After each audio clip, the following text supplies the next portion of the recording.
ধান নদী খাল এই নিয়ে বরিশাল মিয়া বাড়ির মাইয়া বরিশাল দিয়ে আইসি বরিশাল যে সেরা হইলে কাজ হওয়ার মতন কোনো কিছু নাই উদা কামে মোরে হেন খাড়া হরাইছে মগমাইয়ার প্রকৃত সুন্দর মগমাইয়াকে বিয়ে করা লাগে মাঝে উঠতে পূর্বে লাগে।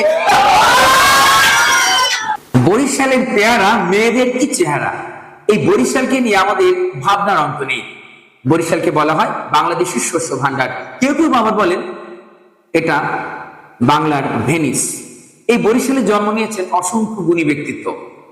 আজ আমরা আরেকজন বিতার্কিককে আহ্বান করেছি, বরিশাল থেকে আগত বিতার্কিক আনিশা। বন্ধুরা, আজকের বিতর্কে এই মুহূর্তে যুক্ত হচ্ছে বরিশাল থেকে আনিশা। আসসালামু আলাইকুম মাননীয় সভাপতি। ইতনখোলা নদীর পাড়ে বাড়ি, ধান নদী খাল এই নিয়ে বরিশাল মিয়া বাড়ির মাইয়া বরিশাল দিয়ে আইসি সবাই সামনে কথা কইতে আমনে গো সবাই রুটি পিঠার হাসে না হলে হুরের শুভেচ্ছা। বরিশাল যে সেরা হইলে কাজ হওয়ার মতন কোনো কিছু নাই উদা কামে মোরে হেন খাড়া হরাইছেন এখানে আনা উচিত হলে সেকেন্ড পার্সন যারা হ্যারে ফাঁসলে কোনো কথা নাই। মোরা যে ফাঁস হয়ে কেমনে হইলে হলেন সৃষ্টিকর্তা যে মানুষগুলো বানাইছে কোন মাটিতে বানাইছে, বরিশালের মাটিতে বানাইছে। সব মানুষ না করলাম, ভালো মানুষগুলো বানাইছে। এখন আমার ঘরে টাঙ্গাইলে আফায় কই গেছে কি যে মগো দেশে মাইয়ারা বলে একটু সুন্দর। এখন মুই একটা কথা কই, মগো মাইয়ারাও একটু সুন্দর। হ্যাঁ গো মাইয়ারা মেকআপ সেকআপ মাইয়া সুন্দর হয়েছে কিনা হেইয়া তো কইতে পারি না। মগো মাইয়ার প্রকৃত সুন্দর, মগো মাইয়াকে বিয়ে করা লাগে মাঝে উঠতে পূর্বে লাগে। এরপরে মগো মাইয়াকে বিয়ে করার দুইটা কারণ আছে, এক হলো মগো মাইয়াকে ডিভোর্স হয় কম, আর মগো মাইয়া সুন্দর বেশি। তারপরে বরগুনা পিরিজপুর বলে যে দেখাই যাইছে এটি সব জন্মের পরেই এটি সব লাড়িতে পিড়িতে বড় হয়েছে। যদি সত্যির কথা খান হেলে মগো দাদারেও কেউ নাই।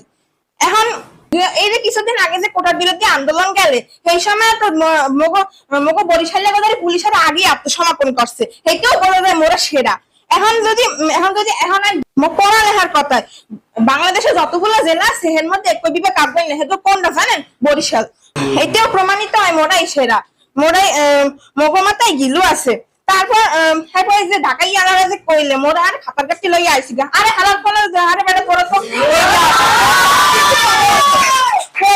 তো অশিক্ষিত মূর্খ কতটি, এগুলো শিক্ষিত বানানো লাগবে না? এটা তোমাকে হেয়ে তো পছন্দ মগো গাড়ে, নাহলে তোমরা আইতাম না মগো স্টেন ও বেটা। এরপরে মগো আছে পদ্মা সেতু। কিছুদিন পরে শুনি বরিশাল বাংলাদেশের রাজধানী, তো ঢাকায় আলাদা ডেনিস, সবাই পেটিস।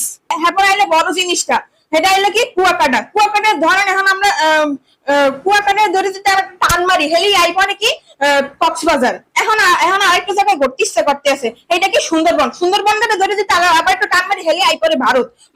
মন মানসিকতা ভালো হেলে তোরা এটা লই থাক, মোরা এটা লই থাকি, সমস্যা নাই। হ্যাঁ একটু চিন্তা করেন, মোরা যদি বরিশালে যদি একটা বাদ দিতাম হেলে তো সবটি হারা বছর মরতে যাইতে আনে। এই যে আপনার লোকেরা এরা যে কয় হ্যাঁ বলে একটা গাং আছে, ওরে বেটা তোকে গাং আছে এতে বুঝতে মোরা একটা বাদ দিতাম এটা তো ওই গাঙের লইকে হারা বছর মরতে যাইতে আনি হেইয়া হইতে আর কি। এখন এই বলতে উত্তরাঞ্চলে যে কিছু লোকজন আছে, উত্তরাঞ্চলে কিছু লোকজন দেশপ্রেমিক আছে, হ্যাঁ হরে কি জানেন সারা বছর 3 মাস আম খায় আর বাকি মাস আত্মলই বাতের ফ্যান খোঁজে আর আদু মাঙ্গা ধর না হন।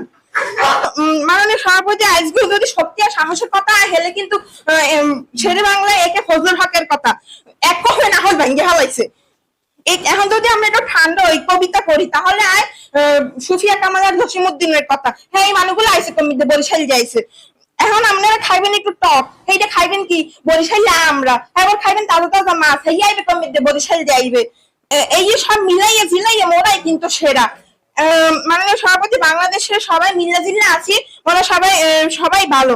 আপনাকে সবাই দিলাম সেকেন্ড পার্সন এবং মাননীয় সভাপতি বড় তালকাশটা কিন্তু মোর, ওটা কিন্তু কাউরে দিতে পারবো না, নিতে চাইলেও দিব না, চাইলেও দিব না। ধন্যবাদ সবাই, আসসালামু আলাইকুম।